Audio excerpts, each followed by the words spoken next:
Hey guys, thanks for working on the thumbnail. I just wanted you to know that Suicide Squad was released on August 5th, and I got to see that 4 months beforehand. And now I'm reviewing it.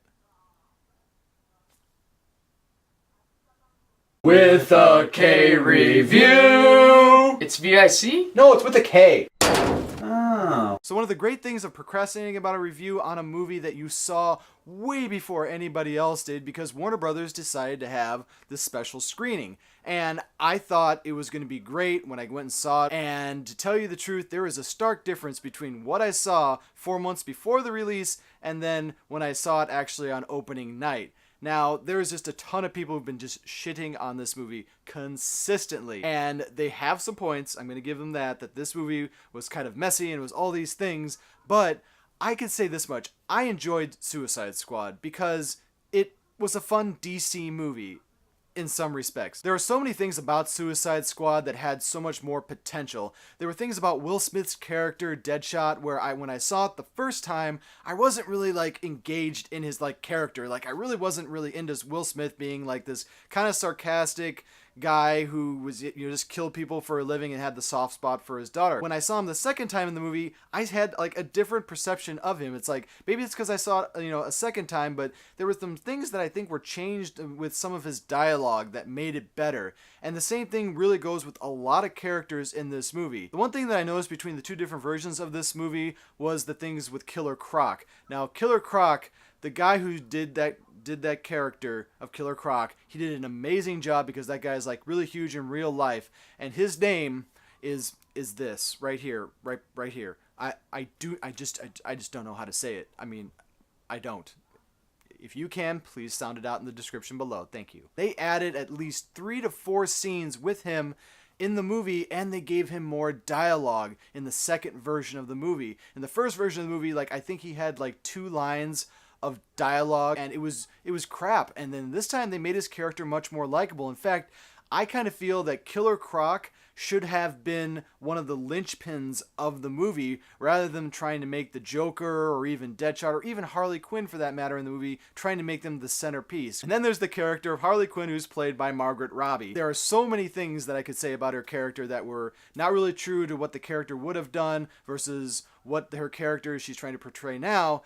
And I love Harley Quinn. Harley Quinn was back in the 90s Batman movie. She was made there specifically for that series, and she's blown up. In the movie, yes, she does fluctuate in her voice. Yes, she does appear in a certain outfit. And in the second version of the movie, she appears even more in it.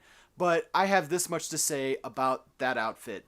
You would have a very hard time not having people laugh at that outfit on screen. Because even when I saw it, I was like, huh, that looks great. She looks great. Margaret Robbie looks great. But it just doesn't really translate to a serious character. And I kind of like the punk attitude they did with her. Bet you in the next one they're going to have her look like something more from Arkham Asylum or something like that. There's ways in which you can enhance a character, and then there's ways you can roll back a character. And that had a lot to do with Jared Leto as the Joker. Now, I understand that people were really upset about the way the Joker looked. All the tattoos and everything like that. And, the teeth were missing and they were metal. And I have one thing to say to all the nerds and all the people who were angry about that. I agree with you. Victor. I don't know why that was Russian. But I agree with you. But I did like the way Jared Leto did it because he gave it his all. He gave it his own different spin and interpretation. And there's one thing that everybody really needs to understand. There's one thing called artistic interpretation. And to Hollywood, that's basically, we understand, but we don't give a shit. And that holds true to a ton of different things in the way the Hollywood machine works. Look at Judge Dredd. The first Judge Dredd movie, he immediately takes off his helmet. In the comic, he never takes off his helmet. And that movie made okay amount of money. And then Dredd came out with Carl Urban. And it was amazing. Never took off his helmet. Stayed true to the Dredd character. And nobody went and saw that movie. And with Jared Leto's interpretation of the Joker, I'd have to say it is something that is growing on me. I do want to see him in the next Batman movie. I want to see him in a whole bunch of different things. But that character is going to have to evolve. Do I want to see him in the classic Joker suit? Absolutely. That would translate great on screen. Just like Jack Nicholson's character. It translated really good on screen, but then again, that was for a different era, different audience. But what I'm really trying to say is that I did not hate Suicide Squad. When I went to see it the first time, I came out and I was like, I wanted to like this more. And when I came out the second time, I want to like this more. I kind of do, but I still want to like it more. So what I'm going to have to give Suicide Squad is I'm going to give it a 3K. It's going to be a very strong 3K because I believe that this movie and this series has potential for DC. They just have to work on the script. They have to work harder with these characters, and especially don't make the Joker seem like he's the main villain in the movie and then make it a completely different character.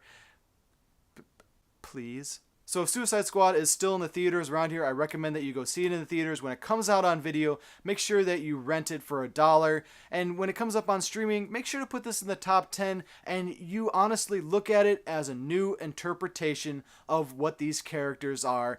And then put down in the comments whether you liked it or not. And oh yeah, thanks guys for watching my review. Make sure to whack right here if you want to subscribe to my channel. Whack up there if you want to see any of my past reviews. Leave a little whacked out comment below and let me know, what is your favorite Batman movie? What is your favorite Batman line from that movie? And what do you think they could do to improve the Joker? Or do you think that they should just keep the way Jared Leto has him? Let me know in those comments below. And yeah, never forget, if you guys don't like what you're watching, you can always turn it off. But thanks for coming back. Seeing me.